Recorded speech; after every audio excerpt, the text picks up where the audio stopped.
Fala galera, beleza? Então, vamos lá para mais uma videoaula, certo? Dessa vez aqui vou estar trabalhando com vocês o assunto de hidrostática, tranquilo? E como sempre, para começar, a gente vai debater aqui alguns conceitos desse assunto, tranquilo?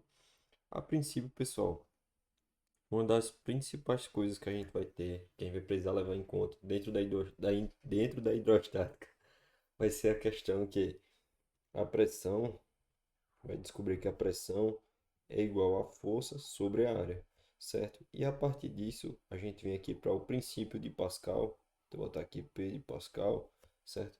Que basicamente a partir dele a gente vai conseguir fazer aquelas questões eh, meio que das prensas, certo? Hidráulicas. Vou desenhar aqui para vocês terem uma ideia mais ou menos. A gente vai ter aqui um sistema, certo? Vai ter aqui, por exemplo, um sistema e de um lado, por exemplo, eu vou ter um êmbolo e do outro também, certo? Lembrando que é um sistema fechado. Aí, por exemplo, eu vou falar que eu quero levantar aqui um carro, certo? Que tem um peso tal e ele vai perguntar qual a força que você deve exercer sobre esse êmbolo um, certo? Aqui eu vou chamar esse lado de êmbolo um, esse outro lado aqui de êmbolo 2. Tranquilo? Então vamos lá. Vou pegar outra cor aqui para melhorar o desenho. Suponhamos que eu vou aplicar aqui, né, uma força chamada, vou botar aqui é, força FA, força de ação. Então, você vai aplicar essa força de ação sobre um êmbolo que possui a área 1, certo? E, sabendo que é um sistema fechado, que não tem forças dissipativas nele, o que é que acontece? Toda a minha força, toda essa pressão que eu estou exercendo sobre essa área, vai se refletir do outro lado. Então, o que é que vai acontecer? Aqui eu vou ter a minha força, certo? Justamente depois dessa força de aplicação vai chegar nesse meu segundo êmbolo, certo? Então vou é, botar aqui F2, tá? Então vou ter essa minha força que vai estar sendo recebida nesse meu outro êmbolo e esse meu outro êmbolo eu vou dizer que ele tem uma área 2, por exemplo, certo? Tranquilo? Então vamos lá. Basicamente, a gente vai ficar aqui que a força de aplicação, né, sobre a área um, ela vai ter que ser igual a força 2 sobre a área 2. Tranquilo? Você pode falar, ah, Felipe, mas eu não teria que usar, por exemplo, o peso do carro? Depende, pessoal. Por exemplo, depende do que a questão vai estar falando. Se você quer levantar o carro, obviamente a gente vai ter que descobrir a força 2. Por quê? Se a força 2 for o meu peso, igual ao meu peso, por exemplo, a gente vai ter o que? O sistema estável. Se a minha força 2 ela for maior do que o peso do carro, obviamente o carro vai estar subindo. Se a minha força 2 for menor que o peso do meu carro, o que é que vai estar acontecendo? Esse meu êmbolo do lado direito, né? Ele vai estar descendo. Então, eu não vou estar conseguindo exercer esse movimento. Então, vocês têm que prestar atenção no enunciado da questão. Tranquilo? Ok. Ainda falando um pouco sobre também o princípio de Pascal, e já puxando para aquela questão mais básica da hidrostática, o que é que a gente vai ter? Quando eu pego, começar bem numa parte mais tranquila da hidrostática, certo? Vamos supor que eu tenho um recipiente aqui, tranquilo? Que tem um líquido, vamos supor aqui que seja água, certo? E eu pego dois pontos dentro desse meu recipiente. Vou pegar dois pontos. Opa, vem a cor. Pegar um aqui e outro aqui. A princípio, o que é que eu tenho, certo? Nesse meus dois pontos. Eu peguei dois pontos que eles têm o quê? Uma diferença na profundidade, concorda? Dentro desse meu líquido, certo? Só que esse meu líquido, o que é que ele vai ter? Ele vai ter a mesma densidade, né? Porque eu estou fazendo análise, não estou mudando, né? Por exemplo, não estou comparando água com refrigerante, água com óleo, água com não sei o quê. Os dois estão dentro da água, por exemplo. Além disso, os dois estão submetidos também à ação da gravidade.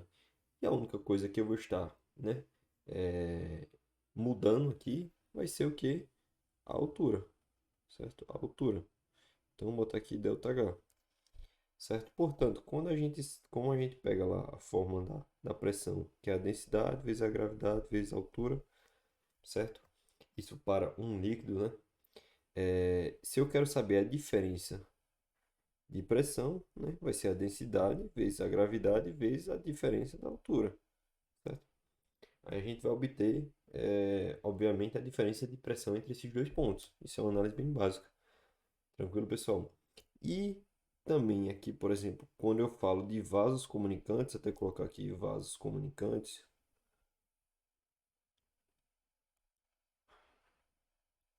o que é que eu tenho nos vasos comunicantes? Pessoal, às vezes a gente pega naquelas questões de vasos comunicantes, como a gente vai fazer uma também aqui, que a gente tem vasos com diversas formas. Porém, pessoal, se eu tenho que a minha altura vai ser uma constante, como assim uma constante, Felipe? Por exemplo, se eu estou comparando as mesmas alturas, tá entendendo? Por exemplo, se todos, quando a gente traça uma linha entre esses pontos, se fica uma linha reta na horizontal, certo? Significa dizer que a gente vai ter a mesma altura para aqueles determinados pontos. E se isso aqui for válido, certo? O que é que eu vou ter? Pressão, né? A pressão nos dois pontos irá ser a mesma. Então, se isso for respeitado, a pressão nos dois pontos vai ser a mesma, tranquilo? Então, vamos lá para continuar a explicação. Então, vamos lá, pessoal, continuando a explicação aqui, a gente vai trabalhar um pouco agora sobre empuxo, rapidamente, certo? Um empuxo nada mais é do que uma força, certo? Que o líquido, como se ele exercesse sobre o bloco, vamos colocar assim para facilitar o entendimento, certo? Em meio que assim, em resposta à força-peso que esse bloco exerce sobre ele. Como assim? Vamos supor, vamos imaginar que esse nosso recipiente aqui em verde, ele estava completamente cheio até a borda, né, de água, certo? E eu peguei esse meu bloquinho azul e soltei dentro dele, certo? O que é que vai acontecer? Todo mundo já sabe. O copo vai esborrar, certo? O copo vai esborrar. Mas por quê? Porque basicamente eu estou inserindo, né? Inserindo num copo que já está com seu volume lotado, estou pegando e colocando o volume desse, vamos colocar aqui, desse meu quadrado, desse meu cubo, como você quiser pensar em 2D, 3D, né? Mas estou colocando dentro. E o que é que eu vou precisar acontecer, né? A gente vai para aquela velha lei de que dois corpos não conseguem ocupar o mesmo local no espaço. Então, basicamente, eu vou precisar que saia um pouco de água para poder esse meu bloco conseguir ficar dentro desse meu copo, certo? Então, esse pedaço, esse volume de água que saiu, ele vai ter que ser proporcional ao volume do cubo. Concorda? Porque, obviamente, né, se eu estou tirando algo, estou pegando um recipiente que estava cheio, né, e colocando um cubo dentro que tem, vamos supor, um volume de 2 centímetros cúbicos, eu vou precisar retirar o volume de água que seja proporcional ao volume do cubo que vai ficar submergido dentro da água, certo? Então, o meu empuxo, ele vai ter que ser proporcional a quem? O que é que eu, se o empuxo é a resposta do líquido, ele vai ter que ter o quê? Todo líquido ele vai ter sua densidade própria, concorda? Todo líquido, né? Quando a gente vai inserir, quando a gente pensa justamente eh, nesse essa parte que foi derramada para fora, a gente vai ter o volume específico para aquele caso, certo? Então, vou colocar aqui VE, volume esborrado, certo? E a gente meio que, né, adiciona como se fosse ali a constante. Quando a gente pensa, por exemplo, no peso, a gente sempre está relacionando isso com a gravidade. Então, obviamente, vezes g, né, que a gente acaba considerando isso uma constante que seria 10, em todos os casos 9,8, depende de como a questão falar. Tranquilo? Então, isso vai ser o que eu chamo de empuxo. E sobre esse meu empuxo, por exemplo, quando eu penso nessas forças que estão atuando nesse objeto, o que é que acontece? O meu empuxo ele está se opondo à força-peso, né, desse meu bloco. Portanto, a gente cria algo, né, que eu chamo de peso aparente. E o peso aparente é o peso do bloco menos o empuxo. Por isso que quando você está dentro d'água, você coloca algo pesado, você fala que aquilo está mais leve, você consegue carregar aquilo tranquilamente, tranquilo? E outra curiosidade para vocês também, né, seria que basicamente temos um pedaço desse volume, ó, que fica para fora da água e ele não é considerado a termos de conta, certo? Possa ser que alguma questão apareça assim, tranquilo? Então, já que a gente discutiu um pouco sobre o assunto, vamos lá para as questões. Então, pessoal, para começar, a gente tem um tipo de questão que é até bem batida assim na própria matemática, certo? Vamos lá. Os densímetros instalados nas bombas de combustível permitem averiguar se a quantidade de água presente no álcool hidratado está dentro das especificações determinadas pela Agência Nacional do Petróleo. O volume máximo permitido de água no álcool é de 4,9%. A densidade da água e do álcool anidro são de 1 grama por centímetro cúbico e 0,80 grama por centímetro cúbico, respectivamente. A leitura do decímetro, que corresponde à fração máxima permitida de água, é mais próxima de... Pessoal, vamos supor, você pode fazer essa questão de várias formas, mas eu vou ensinar um pensamento mais rápido para você. Vamos lá. A gente vai pegar uma fração, certo? Um determinado volume X. Vamos supor que a gente tenha 100 centímetros cúbicos. 4,9% disso, certo? Como a gente pega já diretamente, né? Vai ser o que é permitido de água. E o restante, certo? É justamente o que tem que ter de gasolina, entendeu?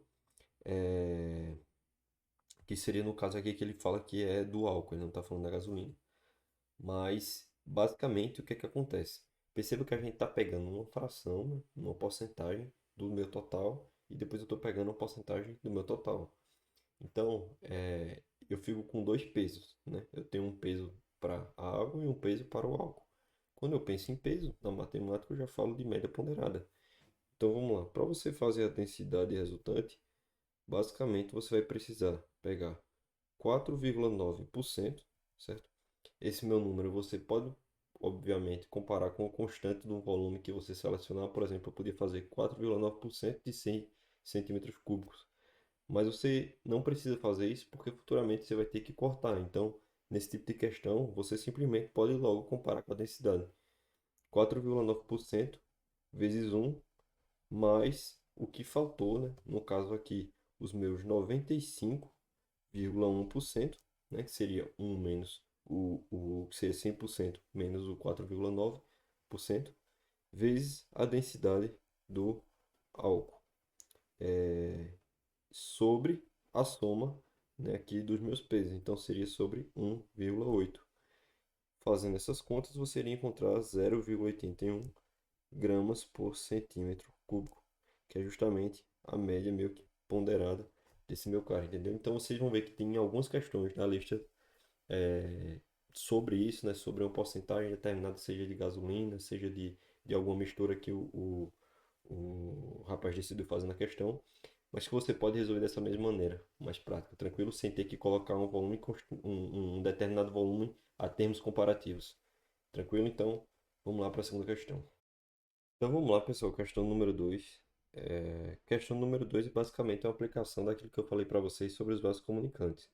Analise a figura abaixo que representa um recipiente com 5 ramos abertos, a atmosfera em um local onde a aceleração gravitacional é constante, e complete as lacunas do texto que segue.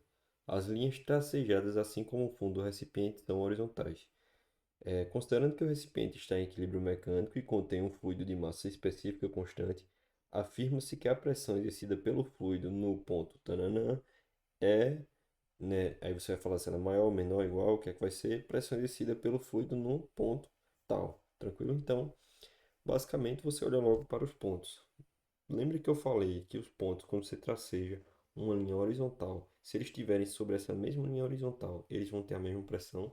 Por quê? Porque eles vão estar à mesma altura, independente, né, do formato aí do vaso que tiver certinho.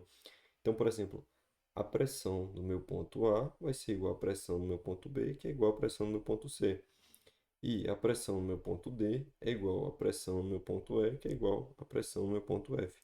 Só que como quando eu pego, por exemplo, esse meu ponto aqui em cima e comparo com o meu ponto A, eu vou ter, por exemplo, uma altura H1. E quando eu comparo o meu ponto D com esse meu ponto aqui na superfície, eu vou ter uma altura H2. E o que é que a gente tem? Que a H2 ela é maior do que a H1. Portanto, a pressão no ponto D, botei aqui em 2 vezes a pressão no meu ponto D, ela vai ser maior do que a pressão no meu ponto A, certo? Então, a pressão no meu ponto D, ela é maior do que a pressão no meu ponto A. Portanto, né, o que é que eu vou ter? Né, que a P, pressão em A, ela é menor do que a pressão no meu ponto D, certo? Então, vamos lá.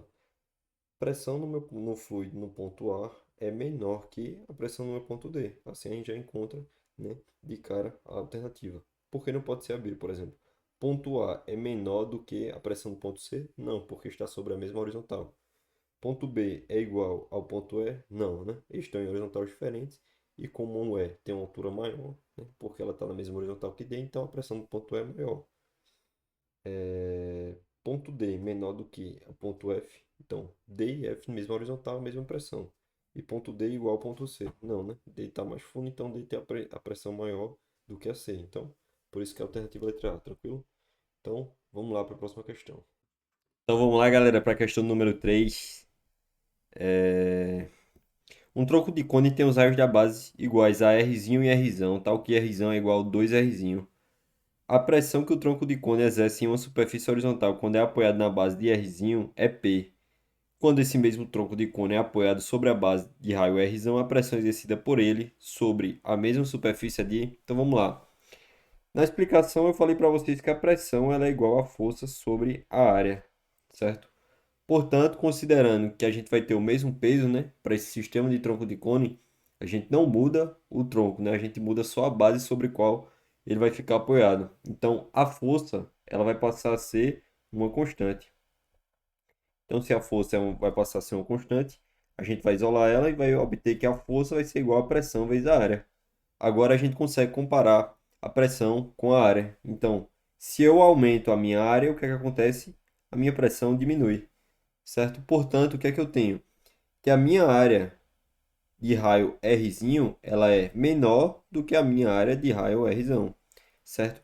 Portanto, se eu tenho uma área maior quando o meu raio é Rzão, eu vou exercer uma pressão menor, tranquilo? Então vamos lá. A área, bora botar de Rzinho, é quem? Desse círculo menor aqui é π Rzinho ao quadrado. E a área de Rzão é quem?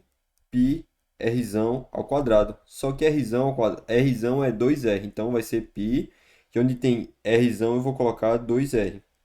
Só que o meu Rzão ele estava elevado ao quadrado, então eu coloco aqui também ao quadrado. Então vou ficar com π, 2 ao quadrado é 4 e Rzinho ao quadrado é Rzinho ao quadrado. Então aqui vai ficar com 4π Rzinho ao quadrado. Então a área de Rzão, né, desse meu círculo de raio Rzão vai ser 4π Rzinho ao quadrado. Tranquilo? Show! Agora o que é que a gente vai fazer? A gente vai passar isso tudo para a fórmula, certo?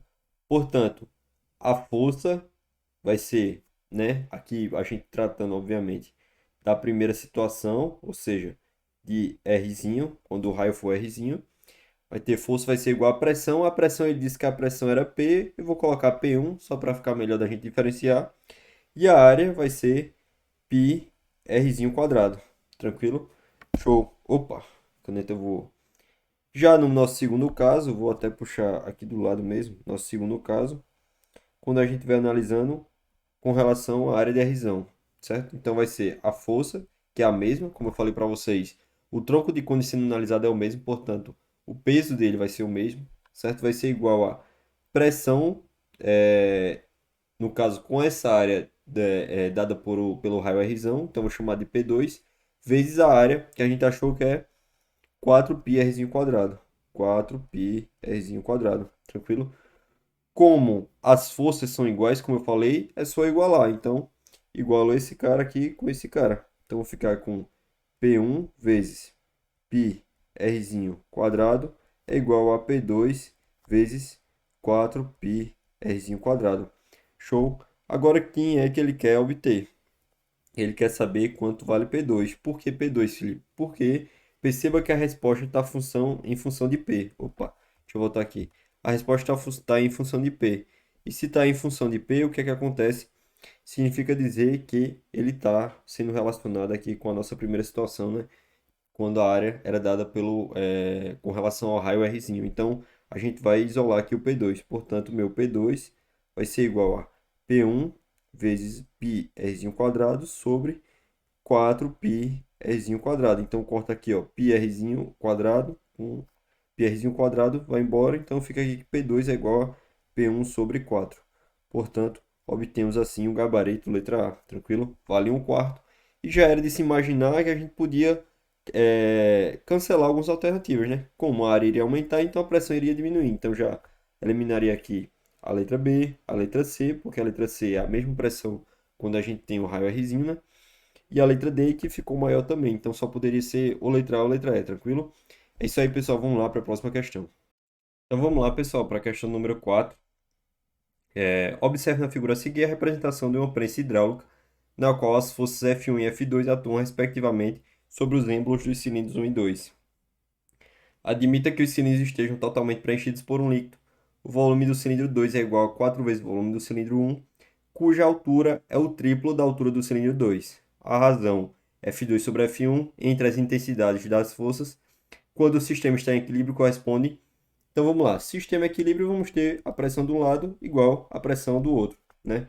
E pelo que eu já falei a vocês, a pressão é igual à força sobre a área. Então a gente vai utilizar aquele princípio de Pascal que diz que a força do êmbolo 1, a força que está sendo aplicada aqui, né, de F1 sobre a área do êmbolo é igual à força que está sendo exercida aqui em 2 sobre a área do êmbolo respectivo, certo? Como ele quer F2 sobre F1, a gente vai fazer isso aparecer aqui, né? Nessa minha equação. O que é que eu faço? Divido tudo por F1 e multiplico por área 2, né? Porque assim eu vou fazer sair esse A2 e esse F1 passar dividindo. Então, eu vou ficar aqui com F2 sobre F1 é igual a A2 sobre A1, certo? Então, beleza, pessoal. Aqui eu já encontrei, né, uma parte do que eu queria, que era o quê? Era fazer aparecer F2 sobre F1. Só que F2 sobre F1, ele vai ser numericamente igual ao quê? A área 2 sobre a área 1. E essa área, ele é o quê? Ela fala a área dos êmbolos. Então, a área dos meus êmbolos, ela vai coincidir com o quê? Com qual informação que ele traz no texto. Ele traz no texto informação sobre o volume. Ele diz que o volume do cilindro 2, vamos colocar aqui V2, é igual a 4 vezes o volume do cilindro 1. Tranquilo? Se isso é uma afirmação que a questão deu, então o que é que a gente vai fazer? A gente vai pensar como eu posso representar agora esse volume. No cilindro, a gente sabe que o volume do cilindro é a área da base vezes a altura. Então, o volume do cilindro 2 vai ser a área da base 2, que eu chamo aqui de A2, vezes a altura 2, certo? Assim a gente obtém o volume. Então, vou fazer a mesma coisa para o outro lado. Vai ser igual a 4 vezes o volume do cilindro 1, que é a área 1 vezes H1. Tranquilo? Então, o que é que eu tenho aqui, pessoal? Área 2 sobre área 1. Então, é justamente o que eu vou fazer aparecer desse lado. A área 2 sobre a área 1 vai ser igual a 4 vezes H1 sobre H2. Show? Agora é só pegar isso e substituir aqui. Então, eu vou ficar com F2 sobre F1 é igual a minha A2 sobre A1, né? Que a gente achou que é 4H1 sobre H2, certo? E H1 vale quanto? 3Hzinho. Então, vamos lá. Basicamente, vai ficar com 4 vezes 3Hzinho sobre a H2, que vale Hzinho. Então, posso cortar Hzinho com Hzinho. Então, vai ser F2 sobre F1, até colocar aqui, ó. F2 sobre F1 vai ser igual a 4 vezes 3, que é 12. Portanto, a gente já encontra aqui a resposta de cara. Vai ser letra A, tranquilo? Perceba que essa questão é muito mais uma análise matemática do que física. Porém, vocês têm que ter esse conhecimento do princípio de Pascal e lembrar que essa minha área que aparece é justamente a área desse êmbolo aqui, que ele coincide como sendo a área, né, ali da base desse cilindro que formam essas prensas, tranquilo? Então é isso, pessoal. Espero que tenham entendido. Vamos lá para a próxima questão. Então vamos lá, pessoal, para a questão número 5. A aparelhagem mostrada na figura abaixo é utilizada para calcular a densidade do petróleo. Ela é composta de um tubo em forma U com água e petróleo. Dados: considere a densidade da água igual a 1000 kg por metro cúbico, considere H igual a 4 centímetros. Então já vamos colocar aqui, né? 4 centímetros e D igual a 5 centímetros. Tranquilo? Pode-se afirmar que o valor da densidade do petróleo em quilogramas por metro cúbico vale. Então vamos lá. Basicamente, né, a gente vai ter aqui um equilíbrio, certo? Perceba que a gente já tem aqui a separação do petróleo com a água, então já está em equilíbrio. Isso implica dizer para a gente que a pressão de um lado, vou botar aqui até PP, que seria a pressão do petróleo, vai ser igual a PA, que vai ser a pressão da água, certo? Lembra que eu falei para vocês que a gente pode medir, por exemplo, a diferença de pressão de acordo com a densidade, a gravidade e a altura da coluna do líquido, certo? Então é justamente o que a gente vai aplicar aqui, né? Ou seja, a pressão basicamente vai ser igual a D vezes G vezes H, certo? Perceba que esse H é justamente essa coluna de água que implica, que mostra para a gente, né, até onde ficou o equilíbrio. É interessante também vocês verem as situações que tem equilíbrio de três líquidos nesse mesmo aparelho, certo? Além disso, a título de curiosidade, como a própria questão já mostra, a altura que a gente mede é justamente referente com o fim, certo, da altura da coluna do líquido que a gente pretende descobrir a densidade dele. Como, por exemplo, o petróleo, perceba que a altura dele acaba aqui, né? Então, é justamente o que a gente vai comparar com o outro lado. Tranquilo? Então, agora, para continuar, a gente vai botar a densidade do petróleo vezes a gravidade que atua desse lado, que é 10. Perceba que a gente tem a gravidade atuando dos dois lados aqui, certo? Vezes a altura da coluna, que vai ser de 5, vai ter que ser igual a 1000, certo? Vezes 10, vezes 4, certo? Só passar uma barra aqui para não confundir. Aí, vamos lá, para outra curiosidade. Perceba que eu não transformei de centímetros para metros. Por quê? Porque está aparecendo centímetros dos dois lados da minha equação. Ou seja, basicamente, eu vou cancelar a unidade de centímetros com centímetros, então não vai mudar nada, certo? Então, 10 eu corto com 10 aqui, né? E 1000 dividido por 5 é 200. Então, aqui a densidade do petróleo vai ser igual a 200 vezes 4. Então, 200 vezes 4 é 800. Então, a densidade do petróleo é igual a 800 quilogramas por metro cúbico. Tranquilo, pessoal? Perceba que também é mais uma questão aqui fácil, né? Basta você entender o processo físico que está acontecendo para gerar esse equilíbrio. Tranquilo, pessoal? Espero que eu tenha entendido. Vamos lá para a próxima questão. Então vamos lá, pessoal, para a questão número 6. O sifão é um dispositivo que permite transferir um líquido de um recipiente mais alto para outro mais baixo, por meio, por exemplo, de uma mangueira cheia do mesmo líquido.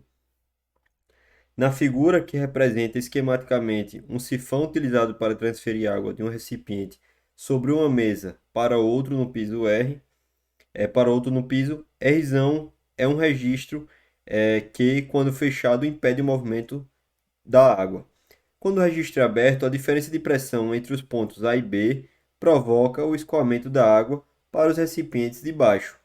Considere que os dois recipientes estejam abertos para a atmosfera, que a densidade da água seja a 10 kg por metro cúbico e que a gravidade seja igual a 10 metros por segundo ao quadrado. De acordo com as medidas indicadas na figura, com o registro R fechado, a diferença de pressão PA menos PB entre os pontos Azão e Bzão em Pascal é igual a. Então vamos lá. Supondo que o recipiente esteja aqui, o recipiente não, a torneira esteja fechada aqui, né, Rizão? O que é que acontece? Basicamente, ele já dá uma dica aqui pra gente, né, que os recipientes, os dois, eles estão abertos para a atmosfera, certo? O que é que isso implica dizer? Que a gente está tendo um carinha conhecido aqui agindo como pressão atmosférica, certo? Tanto aqui como aqui, tranquilo? Show. E a nossa análise vai ser a partir dele, certo? Vamos lá. Para a pressão que atua no meu ponto A, o que é que eu vou ter basicamente? Eu vou ter essa nossa pressão atmosférica, ela vai estar agindo aqui nesse meu ponto A. Por quê? Porque é como se a pressão ela tivesse empurrando a água aqui para fazer esse movimento. Tranquilo entrar. Só que qual a pressão que está se opondo a esse movimento? Vai ser justamente a hidrostática, né, da coluna de água. E a hidrostática, a gente aprendeu que a hidrostática é igual a D vezes G vezes H. Então, basicamente, eu vou ter ali no meu ponto a pressão atmosférica, certo? Menos a hidrostática. Vai ser D, G vezes H, certo? Então, ali no meu ponto A, vou ter a pressão atmosférica menos a densidade, que ele disse que é 10 ao cubo, vezes a gravidade, 10 vezes H, que seria a altura da coluna, né? 0,4. Então, a pressão no meu ponto A vai ser P, vai ser a pressão atmosférica menos 4.000. Tranquilo? Já para a gente fazer essa análise agora para B, o que é que vai acontecer? Perceba que aqui eu também vou ter, até colocar logo aqui, ó, pressão em B, vou ter a pressão atmosférica, né? Que basicamente ela iria, ela faz com que essa água tenha uma resistência na hora que ela desce, né? Porém, o que é que está se opondo a ela? A pressão hidrostática de toda essa coluna. Tranquilo? Então vamos lá. eu vou ficar com a mesma pressão atmosférica menos o que é que está se opondo a ela? A hidrostática, que vai ser 10 ao cubo vezes 10 vezes a altura da coluna, né? Que seria 1,2. Tranquilo? Realizando isso, o que é que a gente vai obter aqui? P de B vai ser igual a P ATM menos 12 mil. Tranquilo? Agora, a diferença de pressão PA menos PB entre os pontos A e B é de... Então, vamos lá. PA menos PB vai ser igual a quem? Quem é PA? Pressão atmosférica menos 4.000, né? Aí o menos da nossa conta aqui, né? Seria esse menos aqui. O PB, que é P ATM menos 12.000, certo? Então vamos lá. PA menos PB vai ser igual a pressão atmosférica menos 4.000 menos com mais dá menos, então menos pressão atmosférica, né, fazendo o distributivo do sinal, e menos com menos dá mais, então mais 12.000. Portanto, ao corte atmosférico com atmosférico, fica a diferença de pressão, ó, é igual a 12.000 menos 4.000, que seria 8.000. Então a gente fica assim com gabarito letra D. Lembrando que isso aqui é Pascal, certo? E perceba que é justamente essa diferença de pressão entre esses pontos que faz com que seja possível a gente transferir um líquido de um recipiente para outro, desde que tenha uma diferença de altura, tranquilo? E normalmente quando a gente coloca, não sei se vocês já viram, a mangueira seca, por exemplo, e o pessoal normalmente fica dando aquela, puxando o líquido, né? Que é justamente para a gente preencher toda a mangueira com esse líquido, certo? Mas não façam isso com gasolina, né, pessoal? Pelo amor de Deus, isso aí é um líquido cancerígeno e não faz bem para o corpo humano, né? Obviamente. Tranquilo? Então vamos lá para a questão número 7. Então vamos lá, pessoal, para a questão número 7. Um balão esférico menos denso que a água, de massa 10 gramas e volume 40 centímetros cúbicos, está completamente submerso e preso no fundo de uma piscina por um fio inextensível, conforme é a ilustração seguinte. A tensão nesse fio em newtons vale. Então vamos lá. Primeira coisa, se o balão ele é menos denso, ele vai ter tendência a subir. Então já vamos colocar aqui, né? Tendência a subir. Tranquilo? Se ele tem tendência a subir, o que é que isso vai implicar? Para a gente saber o que vai implicar, a gente vai precisar fazer uma análise das forças que estão atuando sobre esse balão. Primeiro, a força-peso, né? Empurra ele para baixo. Tranquilo? Depois, o empuxo, empurra ele para cima. Vou até colocar aqui, ó, empuxo. Certo? Se ele é menos denso que a água, ele já vai ter tendência a subir, né? O empuxo a superar aí a força-peso para poder ele conseguir subir. Porém, o que é que acontece? A gente vai ter um carinha que vai estar segurando ele, que é justamente esse fio. E para esse fio estar segurando esse meu balão esférico aqui, o que é que acontece? Depois que ele ficou totalmente, né? Bora botar assim, estendido, ele vai estar puxando esse balão para baixo. Então ele vai estar aqui, ó, fornecendo para mim a tração. Tranquilo? Agora, o que é que acontece? A gente precisa entender que ele está numa situação de equilíbrio, certo? Por que de equilíbrio? Porque se o balão ele está parado, certo? O fio ele nem rompeu, né? E continua mantendo o balão naquele mesmo canto, significa dizer que eu estou tendo um equilíbrio de forças. E se eu estou tendo um equilíbrio de forças, a gente pode, né, fazer essa análise aí física de acordo com os vetores aqui que eu coloquei, né? E transformar isso para uma equação, ou seja, todos os vetores que apontam para um lado, né, que seria todos para baixo, ou seja, tração mais o peso, vai ter que ser igual a todos que apontam para o outro, que seria igual ao empuxo. Só que ele quer saber justamente a tensão nesse fio, ou a tração, tanto faz. Então você vai isolar aqui a tração, portanto a tração vai ser igual ao empuxo menos o peso, certo? Agora o resto a gente já sabe fazer, as contas, né? Tração vai ser igual ao empuxo, né, que vai ser a densidade, vezes o volume submerso, ou o volume, como é que a gente diz? O volume que escapou daquele líquido, naquela situação que eu expliquei para vocês, quando a gente tem um copo, por exemplo, cheio de água, eu coloco alguma esfera, algum objeto dentro e escapa aquele líquido do copo, certo?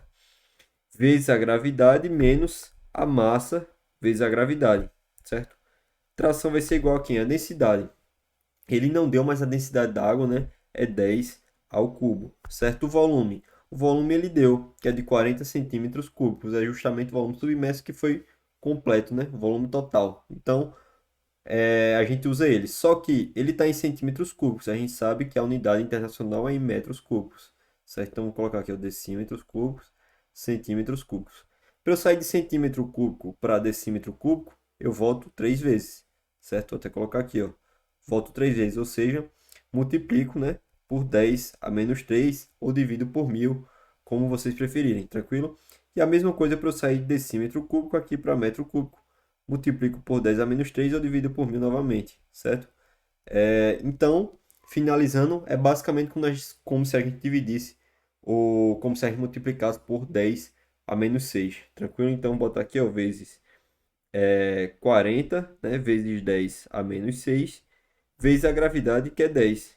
Isso tudo menos a massa está em grama, e a gente precisa transformar para a unidade internacional, que seria quilograma, ou seja, eu pego a massa, que é 10, e multiplico por 10 a menos 3, certo? Isso tudo vezes a gravidade, vezes 10. Tranquilo? Então, a minha tração vai ser igual a 10 ao cubo vezes 10 vai dar 10 à quarta. E 10 à quarta vezes 10 a menos 6 vai dar 10 a menos 12. Então, vou ficar aqui com 40 vezes 10 a menos 2 menos 10 vezes 10 é 10 ao quadrado, vezes 10 a menos 3 é 10 a menos 1, certo? Portanto, a minha tração vai ser igual a 40 vezes 10 a menos 2 é 0,4. E 10 a menos 1 é 0,1. Então, isso aqui, basicamente, eu fico com a tração sendo igual a 0,3 newtons. Tranquilo, pessoal? Beleza? Fiquem ligados nessa questão, porque se eu tenho uma situação de equilíbrio, significa dizer, né, que eu consigo montar uma equação ali com as minhas forças que estão atuando sobre esse balão, certo? E, obviamente, se está em equilíbrio, significa dizer que o fio ele não vai romper, tranquilo? Então é isso aí, vamos lá para a próxima questão. Então vamos lá, pessoal, para a questão número 8. Um cubo maciço e homogêneo com 40 centímetros de aresta está em equilíbrio estático, flutuando em uma piscina com parte de seu volume submerso, conforme o desenho abaixo. Sabendo-se que a densidade da água é igual a 1 grama por centímetro cúbico e a distância entre o fundo do cubo e a superfície da água é de 32 centímetros, então a densidade do cubo é. Beleza. Como é que a gente vai fazer isso? Primeira coisa, a gente vai analisar a informação que já foi dada aqui, né? Equilíbrio estático, ou seja, significa dizer que o meu peso do cubo está igual já ao meu empuxo. Tranquilo? O cubo está em equilíbrio. Show! Agora, a gente vai voltar para aquela informação do início da aula. O empuxo é dado pela densidade do líquido, né? O volume submerso e a gravidade. Tranquilo? E o peso é a massa vezes a gravidade. Tranquilo? Então vamos só substituir. Peso, massa vezes a gravidade e empuxo, densidade do líquido vezes o volume submerso vezes a gravidade. Gravidade dos dois lados posso cortar, fico com a massa igual à densidade do líquido vezes o volume submerso, certo? Só que agora a gente vai fazer uma análise, fazer até aqui separado. A densidade, a gente sabe que é igual a massa sobre o volume, certo? Então, se eu tenho a massa, eu posso falar que a minha massa é igual a densidade vezes o volume. Só que a gente está tratando do cubo. Então, essa minha densidade é a densidade do cubo e esse meu volume é o volume do cubo, certo? Então, vamos lá. Onde tem a massa, eu vou colocar a densidade do cubo vezes o volume do cubo vai ser igual à densidade do líquido vezes o volume submerso, certo? Vou puxar para cá agora. A densidade do cubo é o que eu quero descobrir, então vou deixar ela aqui. O volume do cubo é o quê? Ele tem 40 centímetros de aresta. Lembre sempre, volume de qualquer coisa é área da base vezes a altura, né? Salvo as exceções de pirâmide, etc., que você vai precisar multiplicar por um terço, certo? Mas vamos lá. A área da base é 40 vezes 40, né? E a altura é 40 também. Então, assim a gente acha aqui o volume desse meu cubo, tranquilo? Isso tudo vai ser igual à densidade do líquido, que ele fala que é 1, vezes o volume submerso. Que é o meu volume submerso, pessoal? Perceba que aqui no meu cubo submerso eu continuo tendo aquela área, né, de 40 por 40 aqui. Só que agora a minha altura é como se fosse 32, ó, ela só vem até aqui, certo? Então, 40 vezes 40, que é a área da base, vezes a altura, que é 32, certo? Porque a gente considera só a altura até a lâmina de água, tranquilo? Então, perceba que eu tenho, ó, 40 aqui, posso cortar com esse 40. 40 aqui, posso cortar com esse 40. Portanto, a minha densidade do cubo é igual a 32 dividido por 40. Que isso aqui é a mesma coisa do que 4 sobre 5, né? E 4 dividido por 5, a gente dobra em cima e volta uma casa. Então, fica 0,8 gramas por centímetro cúbico. Tranquilo, pessoal? Ficando assim com o gabarito letra E. Então, é isso aí. Espero que vocês tenham entendido essa aula e tenham gostado. Qualquer dúvida, podem deixar nos comentários e também podem perguntar lá no grupo do WhatsApp. Tranquilo? É isso aí, pessoal. Aguardo vocês na próxima mentoria. Grande abraço.